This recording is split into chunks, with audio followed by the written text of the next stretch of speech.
E saiu o novo balanço da Petrobras sobre o primeiro trimestre de 2024. Eu estava aqui dando uma olhada e vi umas coisas muito interessantes, queria trazer uma discussão aqui para vocês. Então, bom dia para quem é de bom dia, boa noite para quem é de boa noite. Sejam bem-vindos ao Geomante. Vamos aqui a um vídeo com um pouquinho de opinião do autor.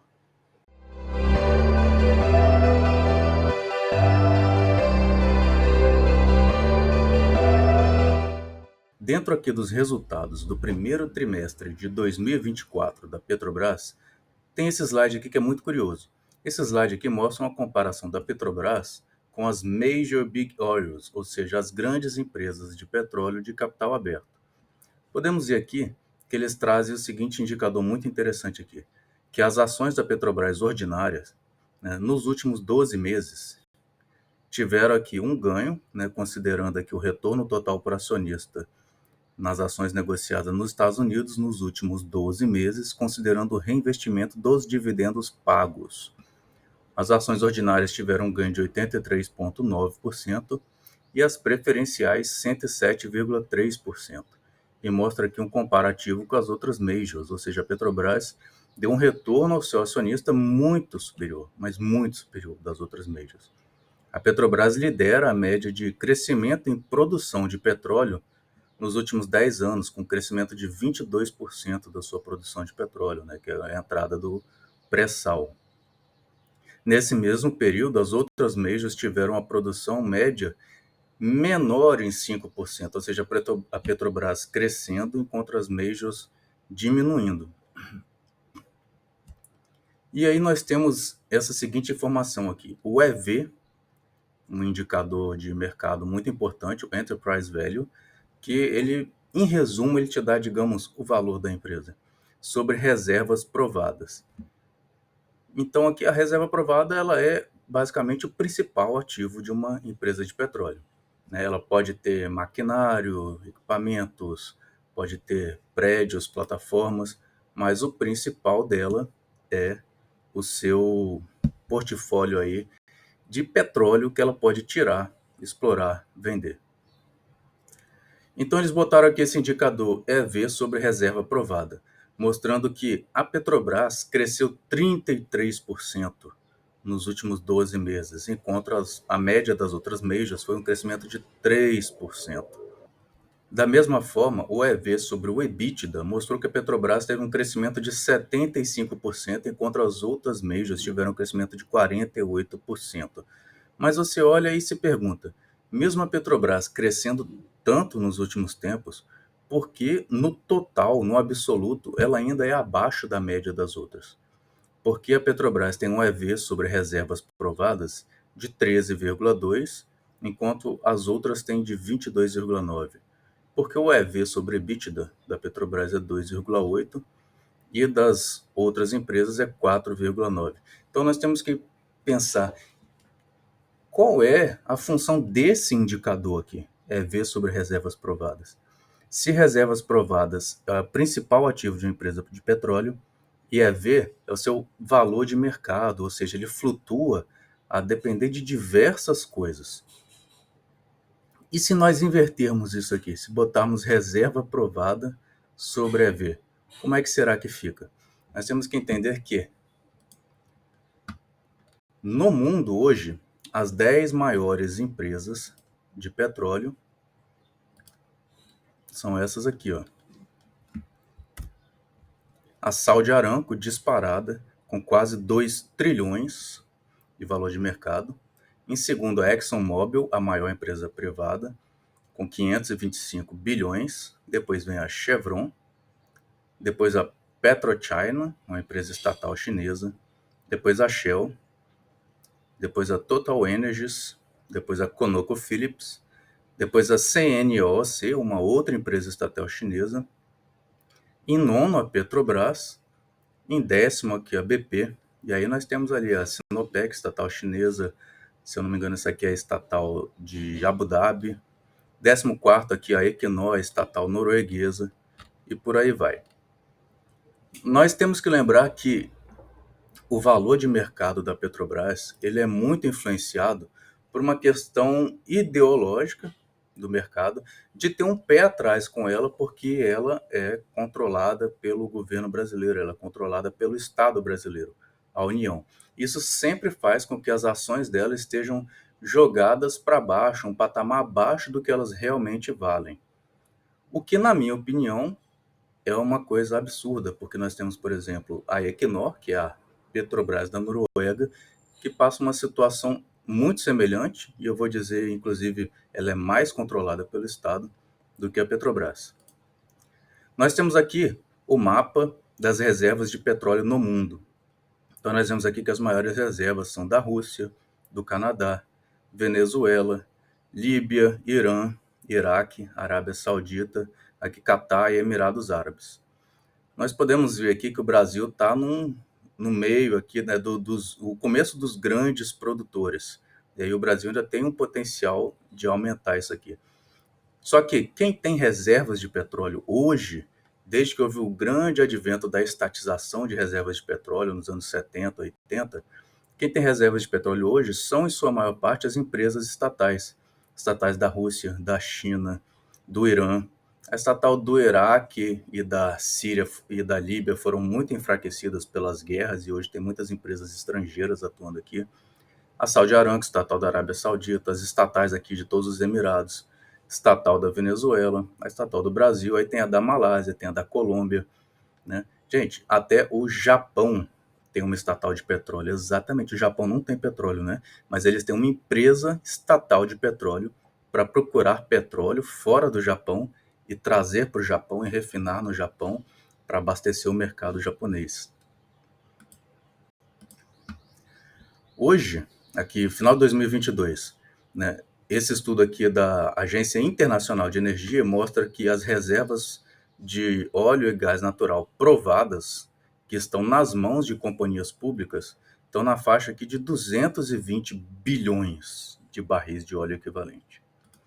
Lá nos Estados Unidos, com o advento do shale, a partir aqui de 2008, por aí, as reservas dos Estados Unidos subiram muito. Hoje os Estados Unidos têm 44 bilhões de barris de óleo equivalente aqui de reservas, o que leva eles a um patamar similar ao que eles tinham lá nos anos 60. E o Brasil, agora, em 2023, tem declaradas 15,9 bilhões de barris de reservas provadas, que são aquelas que você já sabe que consegue tirar com a sua tecnologia e o seu patamar financeiro atual. Desses 15,9 bilhões, a Petrobras ela detém aqui nada mais, nada menos do que 10,9 bilhões. Ou seja, 2/3 das reservas de petróleo do Brasil estão nas mãos da Petrobras, que, na minha opinião, já não é seguro para a estratégia nacional de energia. Ter 1/3 inteiro das reservas provadas nas mãos de outras companhias, que é o que nós temos hoje, pode vir a ser problemático em certos cenários. Mas essa é discussão para um outro vídeo. A Petrobras ela é dona de 2/3 das reservas de petróleo do Brasil.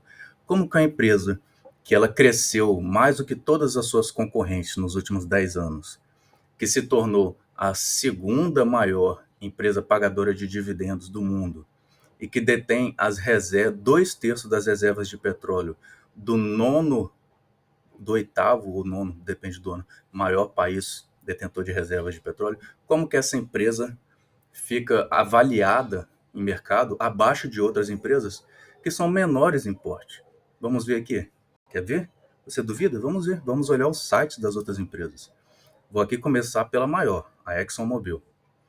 Ela diversifica aqui, ela mostra quais são as suas reservas provadas desenvolvidas, ou seja, campos já em produção. Ela separa as em desenvolvimento, que não estão desenvolvidas ainda. Ela separa o que são equities. Equities é quando ela não é operadora, mas ela tem participação societária num campo operado por uma outra empresa. E ela mostra aqui o que ela opera, o que são participações, o que ainda não está desenvolvido, são campos declarados, mas que os projetos ainda estão em desenvolvimento. Ou seja, esse petróleo ainda vai sair de lá. No total, ela tem 16,9 bilhões de barris de óleo equivalente. É uma baita empresa, uma gigante. A Petrobras está abaixo disso, está 10,9. A Shell é uma das maiores do mundo. A Shell agora final de 2023, ela declara aqui ter reservas de barris de óleo equivalente de 9,7 bilhões no mundo todo, ou seja, abaixo da Petrobras. Aqui nós temos a Equinor, a estatal norueguesa, a equivalente da Petrobras lá dos nórdicos. Ela tem cerca de 5 bilhões, pouco mais de 5 bilhões, 5,2 bilhões de barris de óleo equivalente de reservas provadas, abaixo da Petrobras. A Chevron, uma das maiores do mundo, ela declara aqui em 2023 11 bilhões. Praticamente a mesma coisa da Petrobras, um pouquinho mais, 11 bilhões no mundo todo, inclusive com as reservas lá da Guiana Francesa e Suriname, da tão falada margem equatorial. Aqui a Chevron aumentou um bocadinho aqui suas reservas nos últimos anos por causa lá das reservas na margem equatorial. E o Brasil vai ficar de fora dessa? A British Petroleum, que já foi estatal inglesa, assim como a Eni era estatal italiana, mas a British Petroleum ela remonta lá ao século XIX. Ela foi a companhia Anglo-Persian, anglo-iraniana, e ela só foi privatizada nos final dos anos 70 para 80 ali com a Margaret Thatcher. Mas ela era estatal, e o Churchill fazia questão que ela fosse estatal. Ela declara total aqui de hidrocarbonetos, barris de óleo equivalente de 6,7 bilhões. Reparem como de 2021 para 2023 ela teve uma queda grande. Isso aqui tem a ver com a guerra na Ucrânia, porque a BP ela tinha muitas reservas na forma de equities, ou seja, de participação em empreendimentos na Rússia, com empresas russas, tanto a Lukoil e outras privadas, quanto as empresas estatais russas. Quando veio a guerra na Ucrânia, a Europa e a Inglaterra resolveram sancionar as empresas russas e aprisionaram, congelaram e confiscaram recursos das empresas russas. E os russos, em contrapartida, fizeram o mesmo. Então, confiscaram parte aí de ativos de empresas europeias e empresas britânicas. E as reservas da BP caíram drasticamente. A BP encolheu de tamanho em consequência disso. Podemos ver aqui numa postagem da Magda Chambriard, lá no LinkedIn, que eu repostei uns dias atrás, mostrando aqui a evolução das reservas, não por país, mas pelas empresas, pelas maiores empresas de petróleo. Veja que esses estudos sempre mostram as empresas que estão listadas em bolsa, porque é muito difícil de avaliar as empresas que são totalmente estatais, porque elas não publicam seus balanços da mesma forma que uma empresa listada em bolsa é obrigada a publicar. Então nós podemos perceber aqui que a Petrobras ela sempre esteve no mesmo nível ou acima da Total, da Shell e da Chevron. A BP, que tinha grandes reservas, mas dependia muito dos projetos na Rússia, caiu severamente. A Eni e a Equinor sempre vieram um degrau atrás. Então, à frente de verdade da Petrobras, só esteve a ExxonMobil, que é a maior de todas.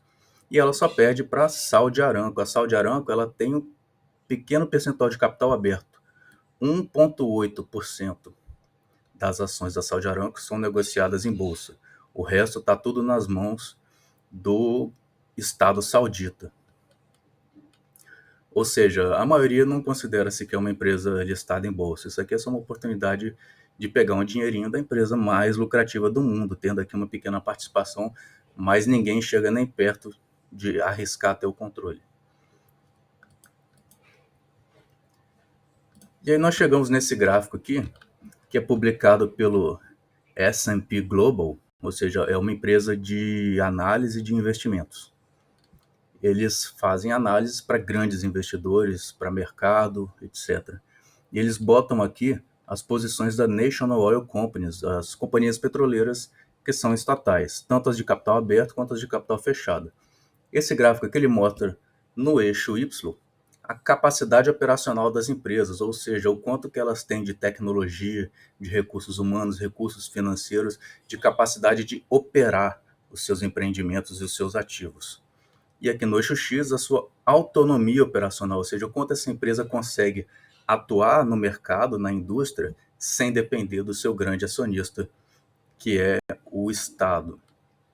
Então, nós vemos aqui que a Saudi Aramco é aquela com maior capacidade operacional, ou seja, mais recursos. Ela é a maior, ela tem mais recursos, então ela está mais acima aqui no eixo Y. No eixo X, aquela que é mais afastada do controle do governo é a Argentina YPF. E logo em sequência aqui a Ecopetrol e a Petrobras. Agora, aquela que combina o melhor das duas características de capacidade operacional e de autonomia operacional é a Petrobras. Ou seja, para quem avalia o mercado, para quem vive, para quem o negócio é avaliar o mercado, eles dizem a Petrobras é a melhor para investir. Ela é que combina melhor capacidade operacional e autonomia operacional. Ela é que tem mais capacidade de atuar no mercado e menos influência direta do seu controlador. No exato oposto da PDVSA da Venezuela, que tem pouca capacidade operacional, ela tem dificuldades técnicas. A Venezuela sofre diversas sanções, a PDVSA ela é embargada, sancionada, ela tem dificuldades de ter equipamentos, tecnologias, e ela tem baixíssima autonomia operacional. Ela é muito influenciada diretamente pelo governo. Então nós temos aqui diversas, né? A Petronas, a PDVSA, aqui da Malásia, da Colômbia, da Argentina, da Rússia, do México, da Arábia Saudita, da China, Vietnã, Angola, todas as grandes estatais estão aqui. E para quem analisa o mercado, a Petrobras é a melhor para investir. Então, por que as ações da Petrobras, o valor de mercado da Petrobras não reflete isso? Quem avalia o mercado diz que ela é melhor para investir, que ela é a menos influenciada pelo acionista controlador, ela é a que mais cresceu em produção nos últimos 10 anos, ela tem uma das maiores reservas de petróleo entre as grandes companhias, e mesmo assim o mercado brasileiro fica fazendo um subprice, fica avaliando abaixo do valor dela. Por que isso acontece? Será ideologia? O que será que acontece? Vamos comparar aqui então com a norueguesa, que é considerada a Petrobras da Noruega. Lá a Equinor, ela tem 67% das ações totais dela nas mãos do Estado norueguês. E isso é uma falha desse gráfico aqui, tá? O pessoal da S&P Global. Cadê a Equinor aqui? A Equinor tem muito mais controle estatal do que a Petrobras. Por que ela não está aqui? As duas são listadas em bolsas e a Petrobras é que tem menos controle estatal. A Equinor tem 67% das suas ações nas mãos do governo norueguês. Olha a Petrobras. O grupo de controle, que é a União Brasileira mais o BNDES entra junto, tem 36% das ações totais da Petrobras. 15% estão na mão de investidores brasileiros, ou seja, negociada na Bolsa aqui de São Paulo, e 46% negociados na Bolsa de Nova York, investidores não brasileiros. Ou seja, a maior parte das ações da Petrobras está nas mãos de estrangeiros, negociada na Bolsa de Nova York. E vou perguntar de novo, por que o valor de mercado da Petrobras está aqui? Ó? Se ela dá mais lucro do que todas essas aqui, perdendo para a Saudi Aramco, se a produção dela cresceu mais do que todas essas aqui, se as reservas dela são maiores do que todas essas aqui, está abaixo só dessas duas primeiras, por que o valor de mercado dela está avaliado aqui? Na minha opinião, a Petrobras ela é subavaliada no mercado por esse estigma do controle acionário do Estado, o que, na minha opinião, é uma falácia ideológica, porque, como acabamos de ver, a Equinor ela é muito mais controlada pelo Estado e a própria S&P Global mostra que a Petrobras é das estatais de petróleo a menos influenciada pelo Estado, é que tem mais autonomia para atuar. Na minha opinião, a Petrobras estaria fácil aqui, ó, se eu fosse precificada de verdade, entre a Chevron e a Shell. Ó. Chevron, PetroChina e Shell. Ela estaria fácil aqui, no top 5 do mundo. O valor dela é aqui. Ou seja, ela continua barata no mercado por causa desse estigma. Então, pessoal, na minha opinião, esse indicador aqui não é o ideal para colocar aqui, porque ele não mostra realmente o potencial da Petrobras, o tamanho da Petrobras. Se você botar reserva aprovada sobre EV, porque reserva aprovada ela é provada, ela passa por auditorias, né, aquilo ali.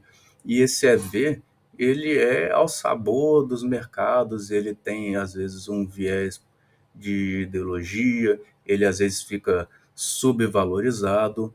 Então, o indicador de reserva aprovado aqui, ele é muito mais importante para uma empresa de petróleo. Tem empresa que trabalha muito com logística, com distribuição, com refino, por exemplo, a Shell. Essas empresas não vivem só de tirar petróleo, mas essas grandes empresas, as majors, o principal ativo delas é o petróleo. Elas são grandes porque elas são empresas integradas. Elas não distribuem e vendem produtos feitos pelos outros. Elas produzem esses produtos que elas distribuem e vendem. Ou seja, elas são donas do petróleo. Por isso elas são as maiores. E a Petrobras é uma das maiores porque ela tem uma das maiores reservas provadas. Então esse indicador aqui fica um pouco duvidoso para mostrar realmente o potencial da Petrobras, porque ela não está abaixo assim das outras como ela está aqui. Ela é uma das maiores. Ela está entre as 10 maiores, mesmo com essa subavaliação, na minha opinião, ela é uma das 5 maiores empresas de petróleo de capital aberto. E é isso aí, pessoal. Curta o vídeo se você gostou desse tipo de análise, com um pouco mais de opinião. Deixa aqui os seus comentários, deixa a sua opinião aqui a respeito da minha opinião, o que a gente acabou de discutir. Traga aqui novas discussões para a gente levar para próximos vídeos. Compartilhe esse vídeo com alguém que você acha que gosta desse tema, que vai gostar de ouvir sobre isso. E não deixe aqui também de ver a lista de livros aqui indicados para a gente discutir mais geopolítica do petróleo e transição energética. E é isso aí, pessoal. Submergir. Até a próxima.